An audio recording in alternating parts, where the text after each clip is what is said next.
ಎಂದು ಆನಂದ ನನ್ನೇಸು ನೀಡುವ ಲೋಕದ ಜ್ಯೋತಿಯು ಈ ನಾಮರ ನಿನ್ನೆದೆಗೆ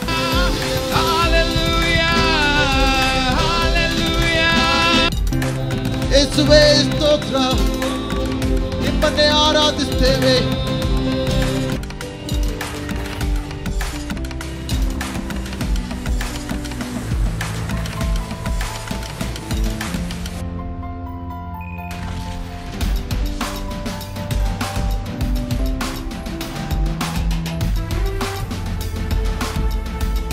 ನಮ್ಮ ಸತ್ಯವೇದಗಳನ್ನು 2ನೇ ಪೂರ್ವಕಾಲ ವೃತ್ತಾಂತ 26ನೇ ಅಧ್ಯಾಯ 1ರಿಂದ 4ಕ್ಕೆ ನಾವು ತಿರುಗಿಸೋಣ.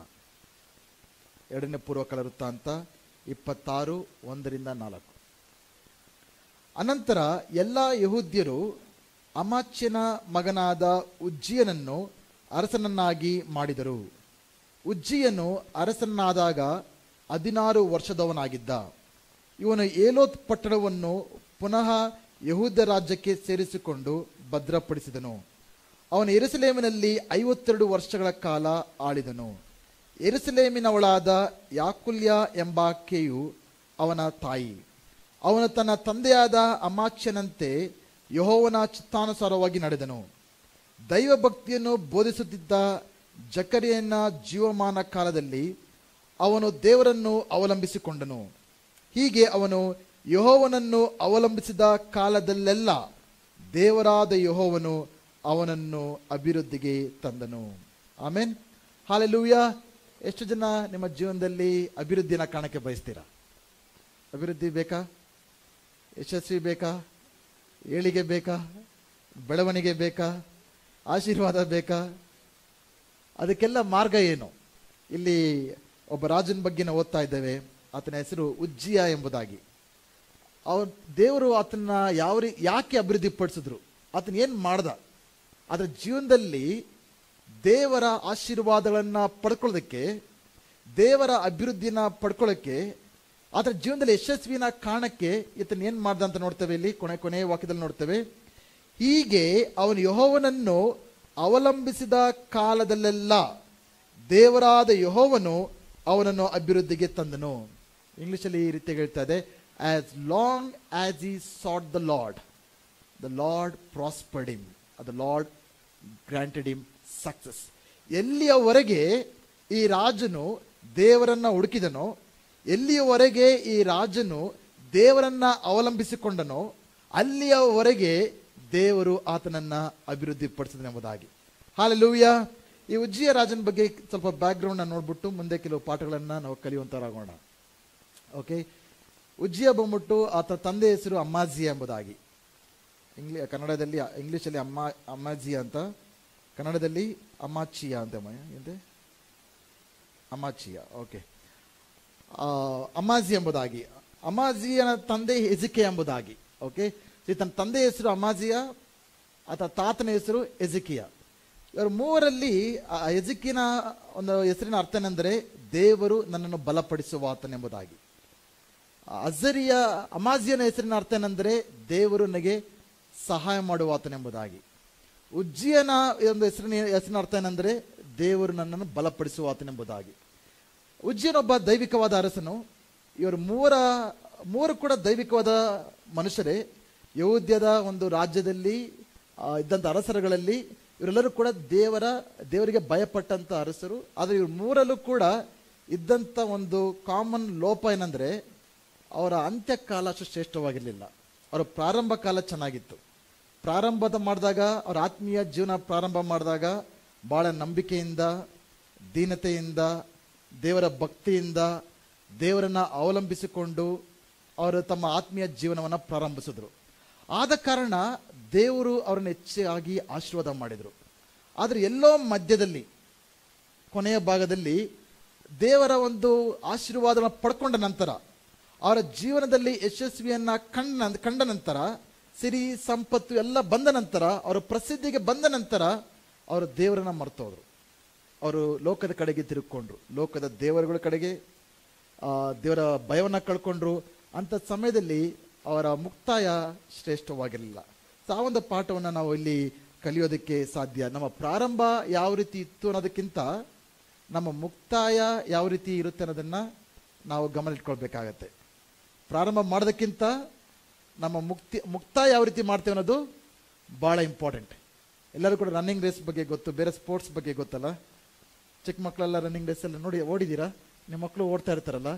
ಸಾಧಾರಣವಾಗಿ ಎಲ್ಲ ಪಂದ್ಯದಲ್ಲೂ ಕೂಡ ಯಾವಾಗ ದೊಡ್ಡ ಜೋರು ಗಲಾಟೆ ಇರುತ್ತೆ ಈ ಸ್ಟೇಡಿಯಂ ಸ್ಟಾರ್ಟಿಂಗಲ್ಲಿ, ಲಾಸ್ಟಲ್ಲಿ. ಓಕೆ, ಒಂದು ರೇಸ್ ಗೆಟ್ ಸೆಟ್ ಗೋ ಅಂದಾಗ ಇಲ್ಲಿ ಸ್ಟೇಡಿಯಂ ಕೂತ್ರೆ ಎಲ್ಲರೂ ಕೂಡ, ಸುತ್ತುವರೆದ ಜನರೆಲ್ಲರೂ ಕೂಡ ಜೋರಾಗಿ ವಿಜಿಲ್ ಹಾಕಿ ಚಪ್ಪಾಳೆ ತಡ್ತಾರೆ. ಓಕೆ, ಕೊನೆಯಲ್ಲೂ ಕೂಡ ತಡ್ತಾರೆ. ಓಕೆ, ಪ್ರಾರಂಭದಲ್ಲಿ ಎಲ್ಲರಿಗೂ ತಡ್ತಾರೆ, ಕೊನೆಯಲ್ಲಿ ಎಲ್ಲರಿಗೂ ತಟ್ಟಲ್ಲ. ಓಕೆ, ಪ್ರಾರಂಭ ಮಾಡಿದಾಗ ಎಲ್ಲರೂ ಚೆನ್ನಾಗಿ ಪ್ರಾರಂಭ ಮಾಡ್ತೀವಿ. ಎಲ್ಲರೂ ನೋಡಿ ಆತ್ಮೀಯ ರಕ್ಷಣೆಗೆ ಬಂದಾಗ, ಸಭೆಗೆ ಬಂದಾಗ, ದೀಕ್ಷಾಸನ ಹೊಂದ್ಕೊಂಡಾಗ, ಅಭಿಷೇಕ ಪಡ್ಕೊಂಡಾಗ, ಸೇವೆ ಪ್ರಾರಂಭ ಮಾಡಿದಾಗ ಎಲ್ಲರೂ ಕೂಡ ನಾವು ಮೆಚ್ಚುತ್ತೇವೆ, ಎಲ್ಲರೂ ಕೂಡ ನಮ್ಮನ್ನು ಅಪ್ರಿಷಿಯೇಟ್ ಮಾಡ್ತಾರೆ. ಬಟ್ ಕೊನೆಯದಾಗಿ ಅಪ್ರಿಷಿಯೇಟ್ ಮಾಡೋದು ಯಾರಿಗೆ? ಎಲ್ಲರಿಗೂ ಮಾಡಲ್ಲ. ಯಾರು ಫೇತ್ಫುಲ್ ಆಗಿ ಫಿನಿಶ್ ಮಾಡ್ತಾರೋ, ಯಾರು ಗೆಲ್ತಾರೋ. ಅದಕ್ಕೆ ಪ್ರಕಟಣೆಯಲ್ಲಿ ನಾವು ಮತ್ತೊಂದು ಪದವನ್ನು ನೋಡ್ತಾನೆ ಇರ್ತಾರೆ, ಹೀ ಹೂ ಓವರ್ಕಮ್ಸ್. ಯಾರು ಜೀವನ ಹೊಂದುತ್ತಾರೋ ಕೊನೆಯವರೆಗೂ ಅಂಥವರಿಗೆ ಜೀವಮಾಲೆಯು ಸಿದ್ಧವಾಗಿದೆ ಎಂಬುದಾಗಿ. ಅದು ಪ್ರೇರೆ ಈ ಮುಂಜಾನೆ ವೇಳೆಯಲ್ಲಿ ನಾನು ನಿಮ್ಮನ್ನು ಪ್ರೋತ್ಸಾಹಪಡಿಸುವ ವಿಷಯ ಏನಂದರೆ, ನಾವು ನಮ್ಮ ಆತ್ಮೀಯ ಜೀವನದ ಕೇವಲ ಒಂದು ಪ್ರಾರಂಭದ ಒಂದು ಕೆಲವು ದಿನಗಳಲ್ಲ, ಕೆಲವು ತಿಂಗಳಲ್ಲ, ಇದು ನಮ್ಮ ಜೀವನ ಪರ್ಯಂತ, ಜೀವನ ಕಾಲವಲ್ಲ. ನಾವು ದೇವರಿಗೆ ನಂಬಿಗಸ್ತರಾಗಿರಬೇಕು. ಒಪ್ಕೊಳ್ತೇನೆ, ಏರುಪೇರು ಇರುತ್ತೆ, ಸುಖ ದುಃಖ ಇರುತ್ತೆ, ಹೇಳೋದು ಬೀಳೋದಿರುತ್ತೆ, ಅವೆಲ್ಲ ಸಹಜ, ಇಲ್ಲ ಅಂತ ಹೇಳ್ತಾ ಇಲ್ಲ. ಅಂದರೂ ಕೂಡ ಅವೆಲ್ಲರ ನಡುವೆ ಕೊನೆಯವರೆಗೂ ನಾವು ದೇವರಿಗೆ ನಂಬಿಗಸ್ತರಾಗಿರ್ಬೇಕೆಂಬುದಾಗಿ ನಾವು ದೃಢ ನಿರ್ಧಾರವನ್ನು ಮಾಡ್ಕೊಳ್ಬೇಕಾಗಿದೆ. Hallelujah, hallelujah. ಸೊ ಈ ರಾಜನು ಯಾವ ರೀತಿಯಾಗಿ ತರ ಜೀವನದಲ್ಲಿ ಆ ಒಂದು ಬೆಳವಣಿಗೆ ಹೊಂದಿಕೊಂಡ. ಅನೇಕ ಸಾರಿ ಈ ಲೋಕದಲ್ಲೂ ಕೂಡ ಯಶಸ್ವಿ ಇದೆ, ದೇವರ ರಾಜ್ಯದಲ್ಲೂ ಕೂಡ ಯಶಸ್ವಿ ಇದೆ. ನಾವು ನಿಜವಾದ ಯಶಸ್ವಿ ಏನಂತ ನಾವು ಫಸ್ಟ್ ಅರ್ಥ ಮಾಡ್ಕೊಳ್ಬೇಕಾಗಿದೆ. ನಿಜವಾದ ಬೆಳವಣಿಗೆ ಅಂದ್ರೆ ಏನು, ನಿಜವಾದ ಅಭಿವೃದ್ಧಿ ಅಂದ್ರೆ ಏನು. ಈ ಲೋಕದಲ್ಲಿ ಎಂಥ ಒಬ್ಬ ವ್ಯಕ್ತಿಯನ್ನ ಸಕ್ಸಸ್ಫುಲ್ ವ್ಯಕ್ತಿ ಅಂತ ಹೇಳ್ತೇವೆ? ಒಳ್ಳೆ ಎಜುಕೇಶನ್ ಪಡ್ಕೊಂಡಿದ್ರೆ, ಒಂದು ಒಳ್ಳೆ ಕಾರ್ ಇದ್ರೆ, ಒಳ್ಳೆ ಮನೆ ಇದ್ರೆ, ಚೆನ್ನಾಗಿ ವಿದ್ಯಾಭ್ಯಾಸ ಇರುವುದಾದ್ರೆ ಅಂಥವುಗಳನ್ನ ನೋಡಿ ಎಸ್ ಇದು ಸಕ್ಸಸ್ಫುಲ್ ಮ್ಯಾನ್, ಇದು ಸಕ್ಸಸ್ಫುಲ್ ವುಮೆನ್ ಅಂತ ಹೇಳ್ತೇವೆ, ಹೌದಾ? ಬಟ್ ದೇವರ ಚಿತ್ತದ ಅನುಸಾರವಾದ ಯಶಸ್ವಿ ಆ ರೀತಿ ಇರುತ್ತೆ. ಅವೆಲ್ಲ ಯಶಸ್ವಿ ಇಲ್ಲ ಅಂತ ಹೇಳ್ತಾ ಇಲ್ಲ. ಬಟ್ ನಾವು ಕೂಡ ನಮ್ಮ ಯಶಸ್ವಿ ಅಂದ್ರೆ ಕಾರ್ ತಗೊಳ್ಳೋದು, ಮನೆ ಮಾಡೋದು, ಆಸ್ತಿ ಮಾಡೋದು, ಇವೇ ಯಶಸ್ವಿ ಅಂದ್ರೆ, ಈ ಲೋಕದಲ್ಲಿರುವ ಯಶಸ್ವಿಗೂ ದೇವರ ರಾಜ್ಯದಲ್ಲಿ ದೇವರ ಕೊಡುವ ಯಶಸ್ವಿಗೆ ಏನು ವ್ಯತ್ಯಾಸ? ಅರ್ಥ ಆಗ್ತದೆ ಕೇಳಿದ ಪ್ರಶ್ನೆ ನಾನು. ನಮ್ಮ ಯಶಸ್ವಿ, ನಿಜವಾದ ಯಶಸ್ವಿ ಏನು? ಅವರು ಮಾಡ್ಕೊಂಡ್ರು, ನಾವು ಮಾಡ್ಕೊಂಡ್ವಿ, ಅದ್ರಲ್ಲಿ ದೊಡ್ಡ ವ್ಯತ್ಯಾಸ. ನಮ್ಗಿಂತ ಚೆನ್ನಾಗಿದ್ದಾರೆ ಎಲ್ಲರೂ ಅಲ್ವಾ? ಬಟ್ ನಿಜವಾದ ಯಶಸ್ವಿ ಏನು?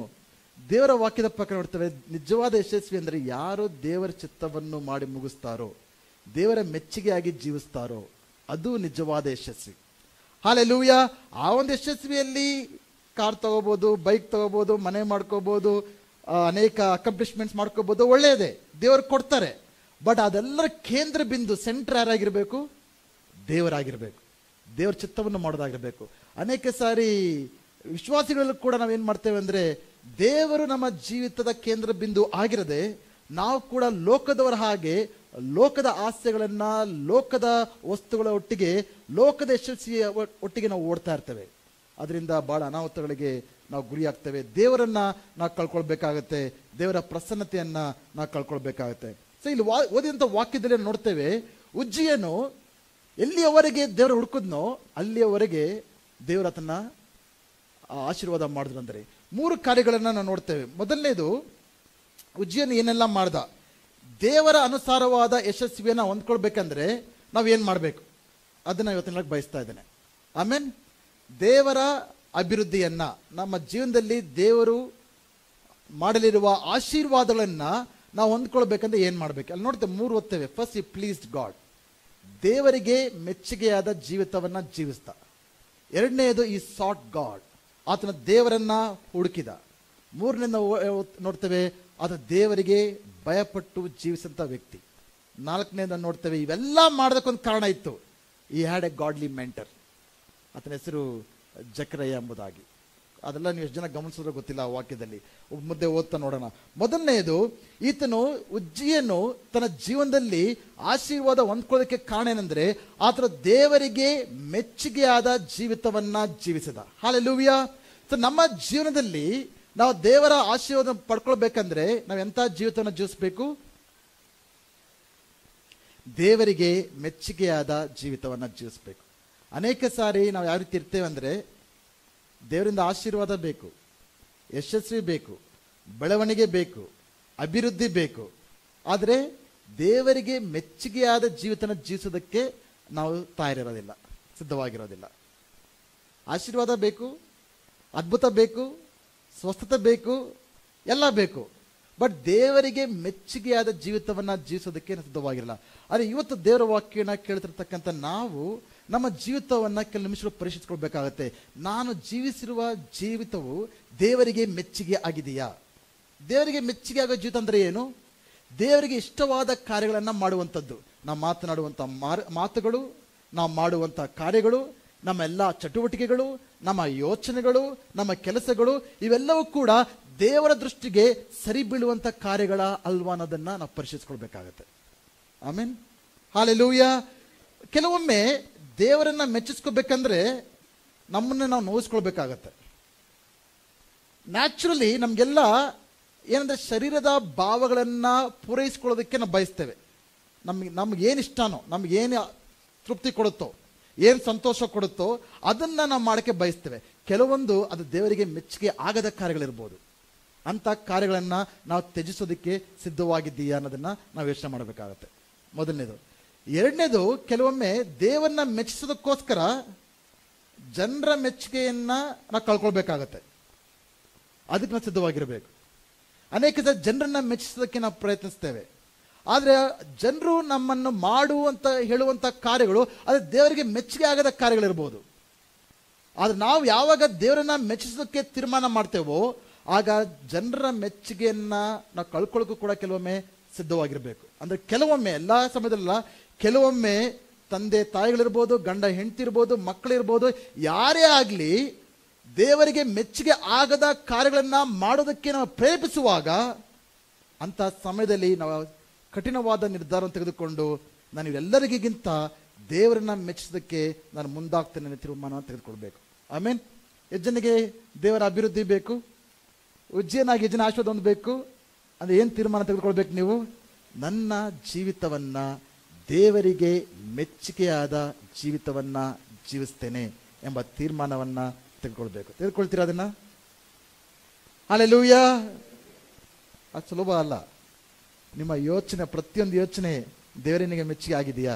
ಒಬ್ಬ ಕೀರ್ತನೆಗಳನ್ನು ಹೇಳ್ತಾನೆ, lord let the meditation of my heart and the words of my mouth B pleasing ಅಂಟು ಯು. ದೇವರನ್ನ ಬಾಯ ಮಾತು, ನನ್ನ ಹೃದಯದ ಆಲೋಚನೆ ನಿನಗೆ ಮೆಚ್ಚುಗೆ ಆಗಿರಲಿ.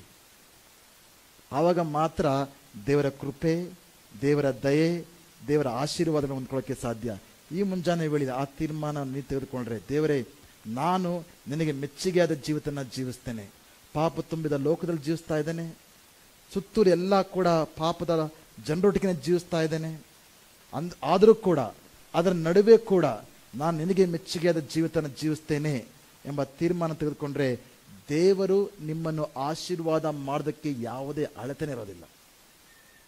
ಲಿಮಿಟ್ಲೆಸ್ ಬ್ಲೆಸ್ಸಿಂಗ್, ಇದು ರಹಸ್ಯ. ದೇವರ ಆಶೀರ್ವಾದ ಹೊಂದ್ಕೊಳ್ಬೇಕಂದ್ರೆ there is no limit to what God can do in your life. ನಿಮ್ಮ ಜೀವನದಲ್ಲಿ ಎಷ್ಟರವರೆಗೆ ದೇವರು ಆಶೀರ್ವಾದ ಮಾಡ್ತಾರೆ ಅಂದರೆ ಅದಕ್ಕೆ ಯಾವುದೇ ಹಂತಿರೋದಿಲ್ಲ, ಯಾವುದೇ ಸರಿಯೋದಿರೋದಿಲ್ಲ. ಈ ಒಂದು ತೀರ್ಮಾನವನ್ನ ನೀವು ತೆಗೆದುಕೊಳ್ಳೋದಾದ್ರೆ. ಆಮೇನ್, ಹಲ್ಲೆಲೂಯಾ. ಎರಡನೇದು ಅರಸನ್ ಏನ್ ಮಾಡಿದ ಅಂದ್ರೆ, ಈ ಸಾಟ್ ಗಾಡ್, ಆತನ ದೇವರನ್ನ ಹುಡುಕಿದ. ಪಕ್ಕದಲ್ಲಿ ನೋಡಿ ಹೇಳಿ, ದೇವರನ್ನು ಹುಡುಕಿರಿ ಎಂಬುದಾಗಿ. ಯಾವಾಗ ನಾವೇನಾದ್ರೂ ಹುಡುಕೋದು? ಒಂದು ಕಳೆದೋದಾಗ, ಇನ್ನೊಂದು ಬೇಕಾದಾಗ, ಇನ್ನೊಂದು ಯಾವುದು ಬಹಳ ಇಂಪಾರ್ಟೆಂಟ್. ಓಕೆ, ಕೆಲವೊಂದು ಕಳೆದೋದಾಗ ಅದು ಅಷ್ಟು ಇಂಪಾರ್ಟೆಂಟ್ ಅಲ್ಲ ಅಂದ್ರೆ ಹುಡುಕಲ್ಲ. ಯಾವುದೋ ಒಂದು ಸೇಫ್ಟಿ ಪಿನ್ ಬಿತ್ತು ಅನ್ಕೊಳ್ಳಿ, ಸ್ವಲ್ಪ ಹೊತ್ತು ಹುಡುಕ್ತೀರಾ, ಸಿಕ್ಕಿಲ್ಲ ಅಂದ್ರೆ ಹೋಗ್ತೀರಾ, ಇನ್ನೊಂದು ಸೇಫ್ಟಿ ಪಿನ್ ತಗೊಳ್ತೀರಾ. ಅದೇ ನಿಮ್ಗೆ ಗೋಲ್ಡ್ ರಿಂಗ್ ಬಿದ್ದರೆ ಎಲ್ಲ ರೂಮ್ಗಳೆಲ್ಲ ಲೈಟ್ಸ್ ಹಾಕಿ ಪೊರ್ಕೆ ತೊಗೊಂಡು ಸಿಗೋವರೆಗೂ ಬಿಡೋದಿಲ್ಲ. ಯಾಕೆ? ಅದು ಇಂಪಾರ್ಟೆಂಟ್. ಯಾವುದೋ ಒಂದು ಸಿಂಪಲ್ ಪೇಪರು ನಿಮ್ಮನೆ ಕಳೆದೋದ್ರೆ ಅಷ್ಟು ಹುಡ್ಕಲ್ಲ ನೀವು.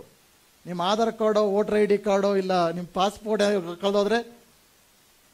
ಸೊ ದೇವರನ್ನ ಯಾಕೆ ಹುಡುಕ್ತೀವಿ ಅಂದ್ರೆ, ಒಂದು ವೇಳೆ ದೇವರ ಸಂಬಂಧವನ್ನು ಕಳ್ಕೊಂಡಿರೋದಾದ್ರೆ, ದೇವರ ಅನ್ಯೋನ್ಯತೆಯನ್ನು ನಾವು ಕಳ್ಕೊಂಡಿರೋದಾದ್ರೆ, ದೇವರ ಸಹವಾಸನ ಕಳ್ಕೊಂಡಿರೋದಾದ್ರೆ, ದೇವರ ಅಭಿಷೇಕವನ್ನು ಕಳ್ಕೊಂಡಿರೋದಾದ್ರೆ, ದೇವರ ಆಶೀರ್ವಾದನ ಕಳ್ಕೊಂಡಿರೋದಾದ್ರೆ, ದೇವರ ತಲಾಂತರನ ಕಳ್ಕೊಂಡಿರೋದಾದ್ರೆ ನಾವು ಹುಡುಕ್ಬೇಕು, ಮತ್ತೆ ಅದನ್ನು ಪಡ್ಕೋಬೇಕು.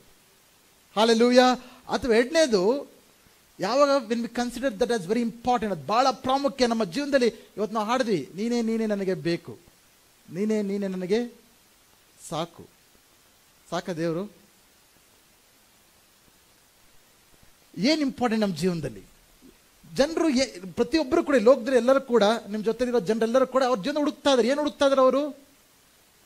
ಹಣವನ್ನು ಹುಡುಕ್ತಾ ಇದ್ದಾರೆ, ಹೆಚ್ಚಾಗಿ ಹಣ ಮಾಡಬೇಕು ಅಂತ.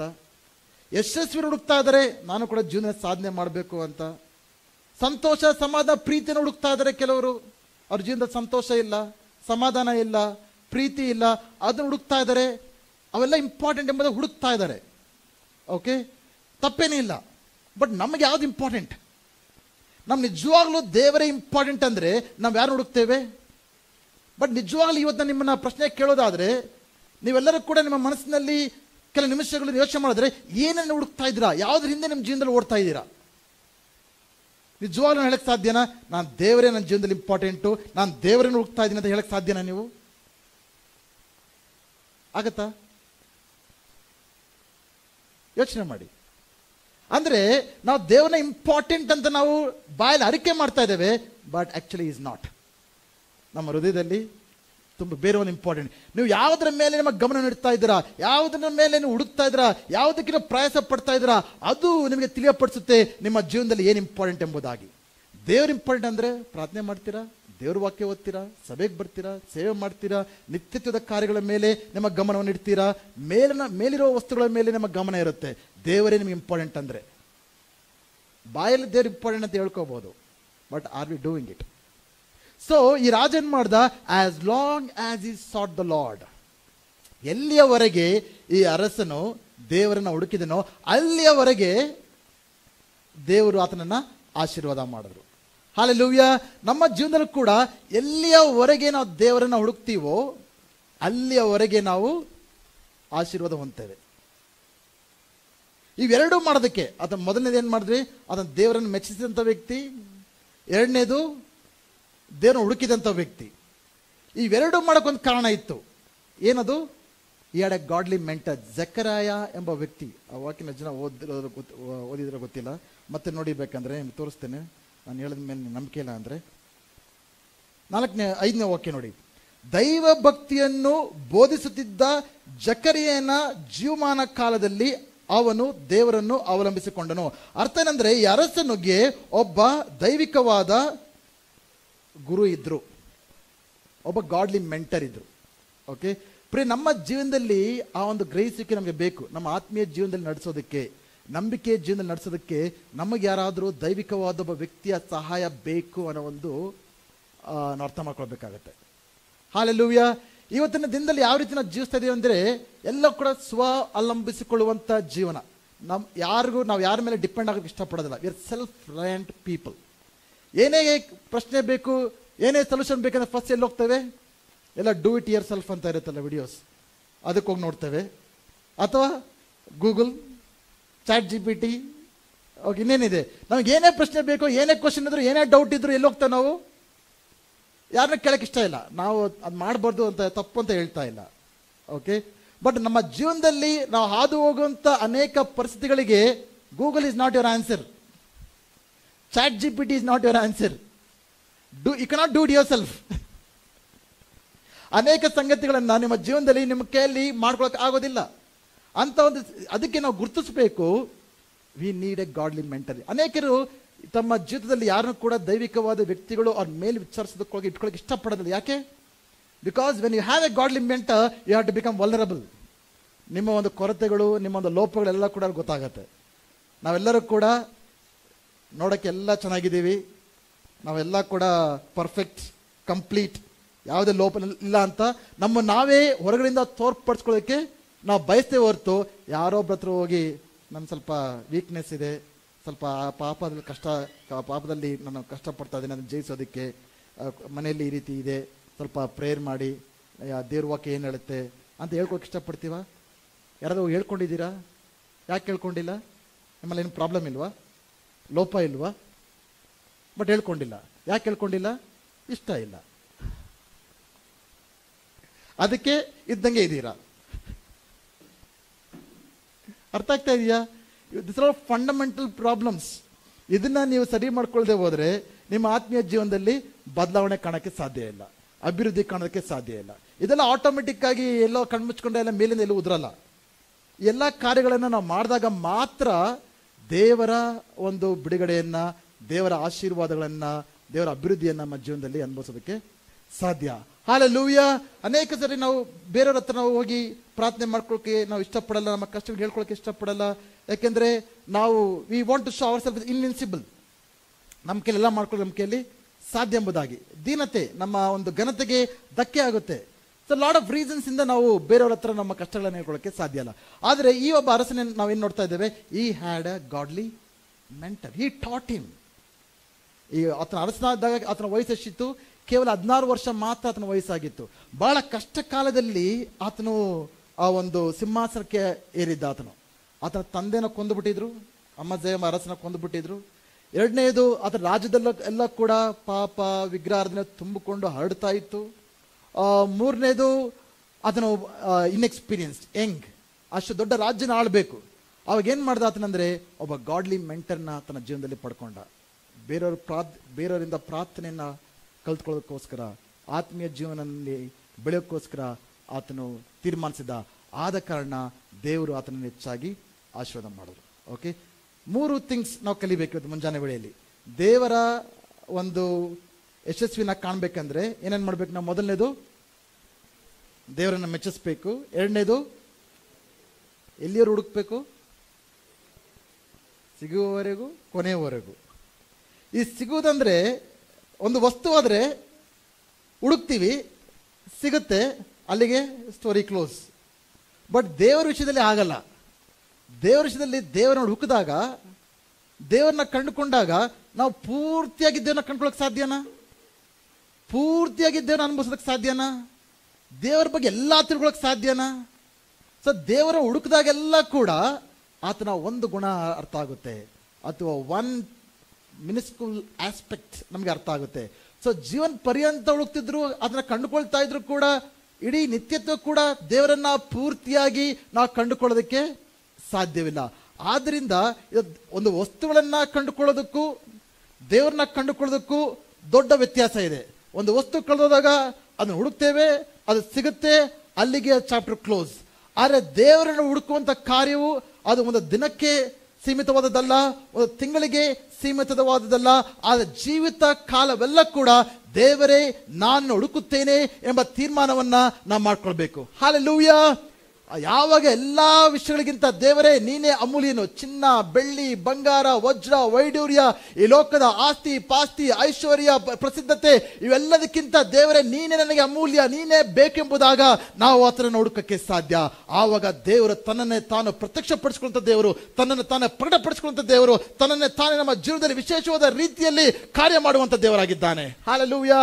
ಇಲ್ಲ ಕೂಡ ಜೋರಾಗಿ ಚಪ್ಪಲಿ ತಟ್ಟುತ್ತಾ ದೇವರ ನಾಮವನ್ನ ನಾವು ಮಹಿಮೆ ಪಡಿಸೋಣ. ಆಮೆನ್. ದೇವರು ಉಜ್ಜಿಯ ರಾಜನಿಗೆ ಆತನ ಈ ರೀತಿಯಾಗಿ ಹುಡುಕಿದಾಗ ದೇವರು ಉಜ್ಜಿಯ ರಾಜನನ್ನ ವಿಶೇಷವಾದ ರೀತಿಯಲ್ಲಿ ಆಶೀರ್ವಾದ ಮಾಡಿದ್ರು. ಈ ಗೇವ್ ಸಕ್ಸಸ್ ಇನ್ ವಾರ್ಸ್. ಯುದ್ಧಗಳಲ್ಲಿ ದೇವರು ಆತನಿಗೆ ಜಯ ಕೊಟ್ಟರು. ನನಗೆ ಯಾವುದು ತುಂಬ ಒಂಥರ ಕ್ಯಾಚಿ ಅನಿಸ್ತಂದ್ರೆ, ಇಲ್ಲಿ 2ನೇ ಪೂರ್ವಕಾಲ ವೃತ್ತಾಂತ ಅದೇ ಅಧ್ಯಾಯದಲ್ಲಿ 26ನೇ ವಚನದಲ್ಲಿ ಒಂದು ಈ ರೀತಿಯಾಗಿ ಬರೆಯಲ್ಪಟ್ಟಿದೆ. ಅದೇನೆಂದ್ರೆ, ಅವನು ಫಿಲಿಸ್ಟಿಯರ ಮೇಲೆ ಯುದ್ಧಕ್ಕಾಗಿ ಹೊರಟು. ಓಕೆ, ಅಲ್ಲಿ ಸಾಕು. ಆತನೇನ್ ಮಾಡ್ದ? ಫಿಲಿಸ್ಟಿಯರು ಮೇಲೆ ಯುದ್ಧಕ್ಕೆ ಹೋದ. ಫಿಲಿಸ್ಟಿಯರು ಅವನ ಮೇಲೆ ಯುದ್ಧಕ್ಕೆ ಬರಲಿಲ್ಲ.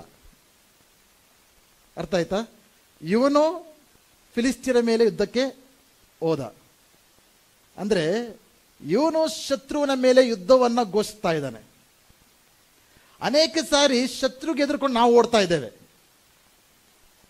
ಲೋಕದ ಕಷ್ಟಗಳಿಗೆ ಎದುರ್ಕೊಂಡು ಓಡ್ತಾ ಇದ್ದೇವೆ, ಅನೇಕ ವಿಷಯಗಳಿಗೆ ಭಯಪಟ್ಟು ನಾವು ಓಡೋಗ್ತಾ ಇದ್ದೇವೆ. ನಾವು ಯಾವಾಗ ದೇವರಿಗೆ ಮೆಚ್ಚುಗೆಯಾದ ಜೀವಿತನ ಜೀವಿಸ್ತೇವೋ, ಯಾವಾಗ ನಾವು ದೇವರನ್ನ ಪೂರ್ಣ ಹೃದಯದಿಂದ ಹುಡುಕುತ್ತೇವೋ, ಯಾವಾಗ ನಾವು ದೇವರ ಮಾರ್ಗದಲ್ಲಿ ನಡೆಯುತ್ತೇವೋ, ಯಾವಾಗ ನಾವು ದೇವರಿಗೆ ಭಯಪಟ್ಟು ಜೀವಿಸ್ತೇವೋ, ಅಂತ ಸಮಯದಲ್ಲಿ ಯಾವುದಕ್ಕೂ ಕೂಡ ಈ ಲೋಕದಲ್ಲಿ ನಾವು ಹೆದರೋದಿಲ್ಲ, ಶತ್ರುಗೆ ನಾವು ಹೆದರೋದಿಲ್ಲ. ಸೈತಾನ ಏನ್ ಮಾಡ್ತಾನೆ, ಏನು ನಮ್ಮ ಜೀವನದಲ್ಲಿ ಏನ್ ತಂದಿಡ್ತಾನೆ, ನನ್ನ ಜೀವನದಲ್ಲಿ ಯಾಕೀಗಾಗ್ತದೆ ಅಂತ ಸೈತಾನಿಗೆ, ದುರಾತ್ಮಗಳಿಗೆ, ದೆವ್ವಗಳಿಗೆ, ಲೋಕದ ಯಾವುದೇ ವಿಷಯಗಳಿಗೆ ಭಯಪಡುವ ಜನರು ನಾವು ಆಗೋದಿಲ್ಲ. ನಾವು ಅವುಗಳ ಮೇಲೆ ಯುದ್ಧವನ್ನು ಘೋಷಿಸ್ತೇವೆ. We will declare war against the enemy. Hallelujah. ನಮ್ಮ ನಂಬಿಕೆ ಆ ಮಟ್ಟಕ್ಕೆ ಬೆಳೆಯಬೇಕಾದ್ರೆ ಯಾವಾಗಲೂ ಕೂಡ ಶತ್ರುಗೆ ಎದುರ್ಕೊಂಡು ಜೀವಿಸೋದು ನಮ್ಮ ಜೀವಿತವಲ್ಲ. ನಮ್ಮ ಕ್ರೈಸ್ತವ ಜೀವಿತ, ನಮ್ಮ ನಂಬಿಕೆ ಜೀವಿತ, ದೇವರ ಮಗುವಾಗಿರೋ ಜೀವಿತ ಯಾವಾಗಲೂ ಕೂಡ ಸೈತಾನಿಗೆ ಎದುರ್ಕೊಂಡು, ದುರಾತ್ಮಗಳ ಎದುರ್ಕೊಂಡು, ದೆವ್ವಗಳ ಎದುರ್ಕೊಂಡು ಓಡಿ ಹೋಗುತ್ತ ಜೀವಿತವಲ್ಲ. ನಾವು ನಂಬಿಕೆಯಿಂದ ಜೀವಿಸುವಾಗ ಸೈತಾನನ ಮೇಲೆ, ದೆವ್ವಗಳ ಮೇಲೆ ನಾವು ಯುದ್ಧವನ್ನು ಮಾಡೋರಾಗ್ತೇವೆ. ನಮ್ಮ ಕುಟುಂಬದ ವಿರುದ್ಧವಾಗಿ ಹೋರಾಡುತ್ತಿರುವ ದೆವ್ವಗಳ ಮೇಲೆ, ನಮ್ಮ ಆರೋಗ್ಯದ ವಿರುದ್ಧವಾಗಿ ಹೋರಾಡುತ್ತಿರುವ ದೆವ್ವಗಳ ಮೇಲೆ, ನಮ್ಮ ಕುಟುಂಬದ ಸಮಾಧಾನ ವಿರುದ್ಧವಾಗಿ ಹೋರಾಡುತ್ತಿರುವ ದೆವ್ವಗಳ ಮೇಲೆ, ನಮ್ಮ ಭವಿಷ್ಯತ್ತಿನ ವಿರುದ್ಧವಾಗಿ ಹೋರಾಡುತ್ತಿರುವ ದೆವ್ವಗಳ ಮೇಲೆ, ಅವುಗಳ ಮೇಲೆ ನಾವು ಯುದ್ಧವನ್ನ ಘೋಷಿಸುವ ಜನರಾಗ್ತೇವೆ. Hallelujah, hallelujah. ಉಜ್ಜೀನ್ ಏನ್ ಮಾಡ್ತಾ ಇದ್ದಾನೆ? Is declaring war. ಈ ಮುಂಜಾನೆ ವೇಳೆಯಲ್ಲಿ ನೀವೆಲ್ಲರೂ ಕೂಡ ಸೈತಾನನ ಮೇಲೆ ಎದುರ್ಕೊಳ್ಳೋದು, you should stop here and now. ಇವತ್ತು ಈ ಕ್ಷಣದಲ್ಲೇ ಸೈತಾನನಿಗೆ ಎದುರುಕೊಂಡು ಜೀವಿಸುವ ಜೀವಿತ ಮುಗಿಬೇಕು. ಮುಗಿಸ್ತೀರಾ ಅಥವಾ ಆ ಜೀವಿತ ಎಲ್ಲ ಕೂಡ ಎದುರ್ಕೊಂಡು ಜೀವಿಸ್ತೀರಾ? ದೇವರಿಗೆ ಭಯಪಡೋರು ಯಾವುದಕ್ಕೂ ಕೂಡ ಭಯಪಡೋ ಅಗತ್ಯ ಇಲ್ಲ. ದೇವರಿಗೆ ಭಯಪಡದೆ ಹೋದ್ರೆ ಎಲ್ಲದೂ ಕೂಡ ಭಯಪಡಬೇಕಾಗತ್ತೆ. Very powerful. ಅರ್ಥ ಮಾಡ್ಕೊಳ್ಳಿ.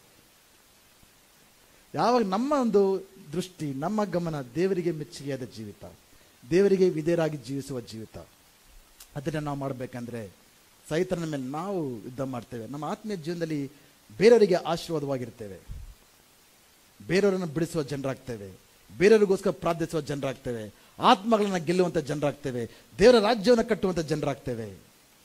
ಹಾಲೆಲೂಯಾ. ಅಂತ ಜನರು ಆಗ್ತೀವಿ, ಅಂತ ವ್ಯಕ್ತಿನ ಆಗ್ತೀನಿ ಎಂಬ ತೀರ್ಮಾನ ಜನ ತಗೊಳ್ತಾರೆ ಮುಂಜಾನೆ ವೇಳೆಯಲ್ಲಿ.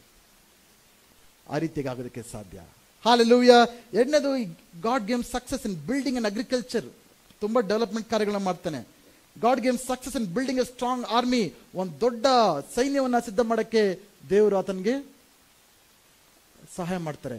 So God granted him amazing success. In fact ಅನೇಕ ಬೈಬಲ್ ಸ್ಕಾಲರ್ಸ್ ಹೇಳ್ತಾರೆ, ಅರಸನಾದ ಉಜ್ಜಿಯನು the top 5 kings of Judah ಅಂತ. ಈ ಯಹೂದ್ಯರ ಅರಸಗಳಲ್ಲಿ was one of the top.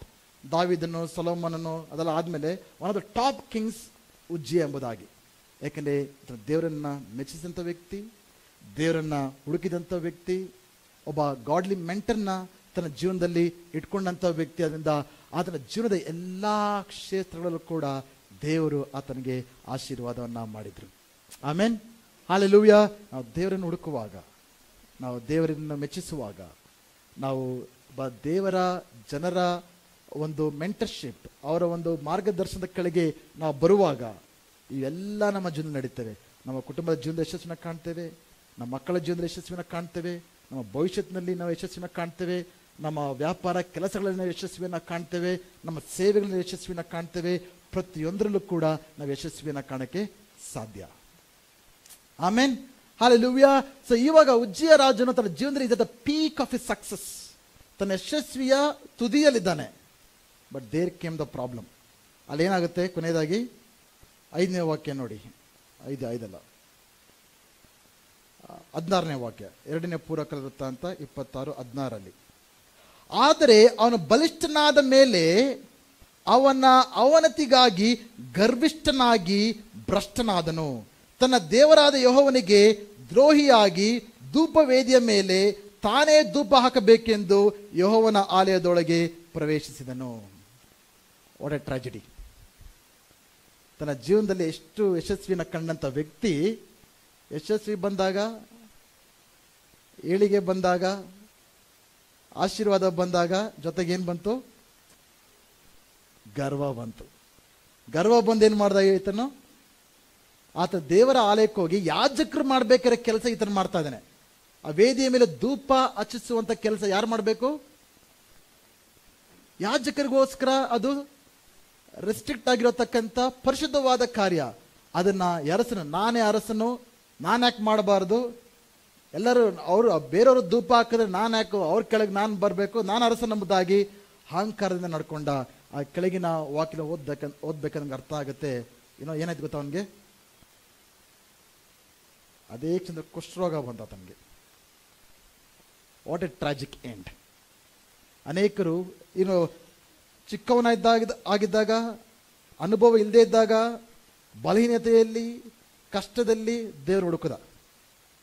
But ಎಲ್ಲ ಸುಖ, ವೈಡೂರ್ಯ, ಪ್ರಸಿದ್ಧತೆ, ಯಶಸ್ವಿ ಎಲ್ಲ ಬಂದ್ಮೇಲೆ ಏನು ಬರ್ತಾ ಇದೆ? ಅಹಂಕಾರ, ಗರ್ವ. ಸೊ ಉಜ್ಜಿಯ ಜೀವನದಲ್ಲಿ ನಡೆದಂಥದ್ದು ಅನೇಕ ವಿಶ್ವಾಸಿಗಳು ಕೂಡ ನಾನು ಕಾಣ್ತಾ ಇದ್ದೇನೆ. ಅದೇನು ಉಜ್ಜನಿಗೆ ಮಾತ್ರ ಅಲ್ಲ, ನಾವು ಎಚ್ಚರಿಕೆಯಿಂದ ಇಲ್ಲದೆ ಹೋದರೆ ನಾವು ಕೂಡ ಅದೇ ರೂಟಲ್ಲಿ ಹೋಗ್ತೇವೆ. ಪ್ರೈಡ್ ಕಮ್ಸ್ ಬಿಫೋರ್ ಫಾಲ್ ಅಂತ ದೇವ್ರ ವಾಕ್ಯ ಹೇಳುತ್ತೆ. ನಾವು ಬೀಳೋದಕ್ಕಿಂತ ಮುಂಚೆ ಏನು ಬರುತ್ತೆ? ಗರ್ವ ಬರುತ್ತೆ. ಸೊ ಅದರಿಂದ ನಾವು ಭಾಳ ಜಾಗರೂಕರಾಗಿರಬೇಕು. ಅನೇಕ ವಿಶ್ವಾಸಿಗಳು ಕಷ್ಟದಲ್ಲಿದ್ದಾಗ, ನಷ್ಟದಲ್ಲಿದ್ದಾಗ, ನೋವಲ್ಲಿದ್ದಾಗ, ಕೊರತೆಯಲ್ಲಿದ್ದಾಗ ದೇವ್ರು ಹುಡುಕ್ತಾರೆ, ಪ್ರಾರ್ಥನೆ ಮಾಡ್ತಾರೆ, ಆಲಯಕ್ಕೆ ಬರ್ತಾರೆ, ಎಲ್ಲ ಮಾಡ್ತಾರೆ. ಬಟ್ ಅದೇ ದೇವರು ಅವ್ರು ಪ್ರಾರ್ಥನೆ ಮಾಡಿದ್ದೆಲ್ಲ ಸಿಕ್ಕಿದಾಗ, ದೇವರನ್ನು ಆಶ್ರಯಿಸೋದಕ್ಕೆ ಪ್ರಾರಂಭಿಸಿದಾಗ ದೇವರನ್ನೇ ಅವರು ಮರೆತು ಬಿಡ್ತಾರೆ. ಮರೆತು ಬಿಟ್ಟಾಗ ಅವರು ಅನೇಕವಾದ ಅನಾಹುತಗಳಿಗೆ ತಮ್ಮ ಜೀವನದಲ್ಲಿ ದಾರಿ ಮಾಡಿಕೊಡ್ತಾ ಇದ್ದಾರೆ. ಅಂತ ಈ ಎಚ್ಚರಿಕೆಯನ್ನು ನಾವು ಪಡ್ಕೊಳ್ಬೇಕಾಗಿದೆ. ಅನೇಕ ಯಾಜಕರು ಹೋಗಿ ಹೇಳ್ತಾರೆ ಅರಸನಿಗೆ, ನೀನು ಮಾಡಬಾರ್ದು ಕಾರ್ಯ ಅಂತ. ಅದನ್ನು ಕೋಪ ಪಡ್ತಾರೆ ಮೇಲೆ. ಅಜರಿ ಅಂತ ಒಬ್ಬ ಯಾಜಕನ ಹೋಗಿ 80 ಯಾಜಕರು ಹೋಗಿ ರಾಜನಿಗೆ ಹೇಳ್ತಾ ಇದ್ದಾರೆ, ಇಲ್ಲ ನೀನು ಮಾಡಬಾರ್ದು, ತಪ್ಪು ಅಂತ. ಅದರ ಮಾತನ್ನು ಕೇಳಿಲ್ಲ. Immediately stuck with leprosy. ಕುಷ್ಠರೋಗ ಆತನಿಗೆ ಬಂದು ಕೊನೆಯದಾಗಿ ಅರಸರನ್ನೆಲ್ಲ ಹಾಕೋ ಸಮಾಧಿಯಲ್ಲಿ ಕೂಡ ಆತನ ಹಾಕಲಿಲ್ಲ. ಆತ ಇನ್ನೊಂದು ಸಮಾಧಿಯಲ್ಲಿ ಆತನ ಹಾಕಿದ್ರು. What A tragic end for a life that began so well. ಒಂದು ಒಳ್ಳೆಯ ರೀತಿಯಲ್ಲಿ ಪ್ರಾರಂಭವಾದಂಥ ಜೀವಿತ ಅದರ ಕೊನೆಯ ರೀತಿ ಅಂದರೆ ಬಹಳ ದುರಂತವಾಗಿ ಅದು ಬದಲಾವಣೆ ಆಗುತ್ತೆ. ಸೊ ಮುಂಜಾನೆ ವೇಳೆಯಲ್ಲಿ ಈ ವಾಕ್ಯದಲ್ಲಿ ಕೇಳ್ತಕ್ಕಂಥ ಪ್ರಿಯರೇ, ನಾವೆಲ್ಲರೂ ಏನು ಮಾಡಬೇಕಂದ್ರೆ ದೇವರನ್ನ ಪೂರ್ಣ ಹೃದಯದಿಂದ ನಾವು ಹುಡುಕುವಂತರಾಗಬೇಕು. The key verse is as long as he sought the lord.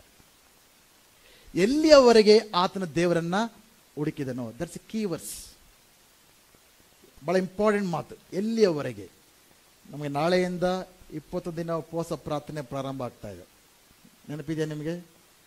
ಪ್ರತಿ ಸಾಯಂಕಾಲ 7 ರಿಂದ 9 ಗಂಟೆಗೆ ಪ್ರಾರ್ಥನೆ ಇರುತ್ತೆ. ಪ್ರತಿ ಶನಿವಾರ ಭಾನುವಾರ 5 ರಿಂದ 7 ಗಂಟೆಗೆ ಪ್ರಾರ್ಥನೆ ಮಾಡ್ತೇವೆ. ಅದು ದೇವರನ್ನ ಹುಡುಕುವಂಥ ಸಮಯ. ಕಳೆದ 8 ವರ್ಷಗಳು ಕೂಡ ಉಪವಾಸ ಪ್ರಾರ್ಥನೆ ದೇವರು ವಿಶೇಷವಾದ ರೀತಿಯಲ್ಲಿ ಚಲಿಸಿದ್ರನ್ನ, ದೇವರ ಪ್ರಸನ್ನತೆಯನ್ನು ಅನುಭವಿಸೋದನ್ನು ನಾವು ಕಂಡಿದ್ದೇವೆ.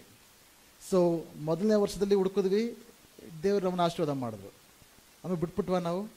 2ನೇ ವರ್ಷ ಹುಡುಕಿದ್ವಿ, ದೇವ್ರ ಆಶೀರ್ವಾದ ಮಾಡಿದ್ರು. 8 ವರ್ಷ ಹುಡುಕಿದ್ವಿ, ದೇವ್ರ ಆಶೀರ್ವಾದ ಮಾಡಿದ್ದಾರೆ. ಈಗ 9ನೇ ವರ್ಷ ಬಿಡೋಕ್ಕಾಗತ್ತಾ? ಈ ಸಭೆ ಎಲ್ಲಿವರೆಗಿರುತ್ತೋ ಅಲ್ಲಿವರೆಗೂ ಕೂಡ ಯಾವಾಗ ನಾವು ಹುಡುಕೋದನ್ನು ನಿಲ್ಲಿಸ್ತೇವೋ ಆವಾಗ ನಾವು ಎಲ್ಲವನ್ನು ಕೂಡ ಕಳ್ಕೊಳ್ಬೇಕಾಗತ್ತೆ. ಸೊ ನಿಮ್ಮ ಜೀವನದಲ್ಲಿ ಮುಂಚೆ ಯಾವ ರೀತಿ ಹುಡುಕಿದ್ರೋ ಗೊತ್ತಿಲ್ಲ, ಹುಡುಕಿದಿರ ದೇವರನ್ನ. ಅದಕ್ಕೆ ದೇವರು ನಿಮ್ಮೆಲ್ಲ ಕೂಡ ಒಳ್ಳೆಯ ಸ್ಥಾನದಲ್ಲಿ ಇಟ್ಟಿದ್ದಾರೆ. ಮುಂದುವರೆದು ಕೂಡ ಅದನ್ನು ಹುಡುಕ್ಲಿಲ್ಲ ಅಂದರೆ ನೀವು ಪಡ್ಕೊಂಡಿರೋದೆಲ್ಲ ಕೂಡ ಕಳ್ಕೊಬೇಕಾಗತ್ತೆ. ನೀವು ಪಡ್ಕೊಳಕ್ಕೆ ಬಯಸ್ತೀರಾ, ಕಳ್ಕೊಳಕ್ಕೆ ಬಯಸ್ತೀರಾ? ಇನ್ನು ಹೆಚ್ಚಾಗಿ ಪಡ್ಕೊಳಕ್ಕೆ ಬಯಸ್ಬೇಕು. ಆಮೇಲೆ ಅದನ್ನು ಪಡ್ಕೊಳ್ಬೇಕಂದ್ರೆ ನಾವೇನು ಮಾಡಬೇಕು? ಹುಡುಕ್ಬೇಕು. ಸರಿ, ನಿಮ್ಮೆಲ್ಲರೂ ಕೂಡ ಉತ್ತೇಜಿಸುವ ಒಂದು ವಿಷಯ ಏನಂದರೆ, ನಾಳೆಯಿಂದ ಎಲ್ಲರೂ ಕೂಡ ಸಭೆಯಾಗಿ ಬರೋಣ, ಪ್ರಾರ್ಥಿಸುವಂಥರಾಗೋಣ, ದೇವರು ಹುಡುಕುವಂಥರಾಗೋಣ. ನನ್ನ ಒಂದು ಒಳ್ಳೆಯ ವಿಷಯ ಅಂದರೆ, ನಮ್ಮ ಸಭೆಗಳಲ್ಲಿ ಪ್ರತಿಯೊಬ್ಬರು ಕೂಡ ಈ ಉಪವಾಸ ಪ್ರಾರ್ಥನೆಗೆ ಎದುರು ನೋಡುವಂಥ ಜನರು. ಯಾಕೆಂದರೆ ಪ್ರತಿ ವರ್ಷ ಕೂಡ ದೇವರ ಕಾರ್ಯಗಳನ್ನು ಅವ್ರು ನೋಡಿದ್ದಾರೆ, ದೇವರ ಚಲಿಸುವಿಕೆಯನ್ನು ಅವ್ರು ಅನುಭವಿಸಿದ್ದಾರೆ.